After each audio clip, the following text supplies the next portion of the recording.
अस्सलाम वालेकुम दोस्तों, मैं हूँ आप लोगों का दोस्त टेक्नोलॉजी मास्टर 100%। मैं आप लोगों के लिए एक नया ट्रिक लेके आया हूँ। आप लोगों को ज़ेन से पाकिस्तान पैसे कैसे ट्रांसफ़र करना है, क्रेडिट कैसे ट्रांसफ़र करना है, इसके लिए मैं आप लोगों को तरीका बताता हूँ कि ज़ेन सिम से कैसे ट्रांसफ़र होता है पैसा। तो उसका तरीका ये है, चलिए आप लोगों को मैं दिखाता हूँ। फ़ोन में जाके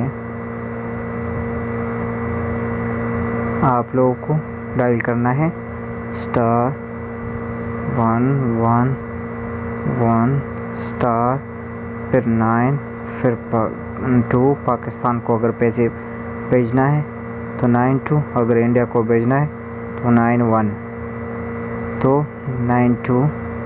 उसके बाद इधर 92 से पहले जो 00 हम मिलाते हैं वो इधर नहीं मिलाना है, सिर्फ 92। उसके बाद 0 से जो अगर नंबर शुरू होता है तो 0 मत मिलाइए। 3 मिसाल के तौर पर 4 5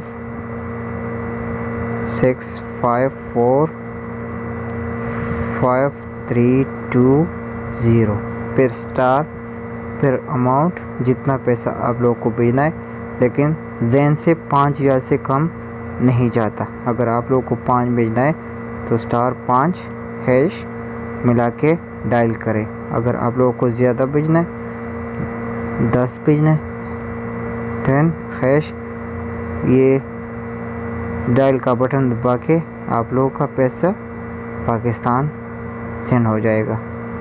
तो इसी तरीके से आप लोग अपने ज़ेन सिम से पाकिस्तान ट्रांसफ़र भेज सकते हो। अभी मेरे मोबाइल में ज़ेन सिम नहीं है, लेकिन आप लोगों को मैंने तरीका बता दिया। इस तरीके से आप लोग अपना बैलेंस ज़ेन से पाकिस्तान पर लोड कर सकते हो आसानी के साथ। जो कोई सिम भी हो आप लोगों के पास पाकिस्तान में, उस पर इसी तरीके से लोड होता है। ये तरीका है। जितना पैसा आप लोगों को भेजना है इधर लिखिए और भेज दिए। बस 5 से कम नहीं जाता, 5 से ज़्यादा जाता है। तो इसी तरीके से आप लोग पाकिस्तान या इंडिया पैसे भेज सकते हो। शुक्रिया, अल्लाह हाफ़िज़ वीडियो देखने के लिए।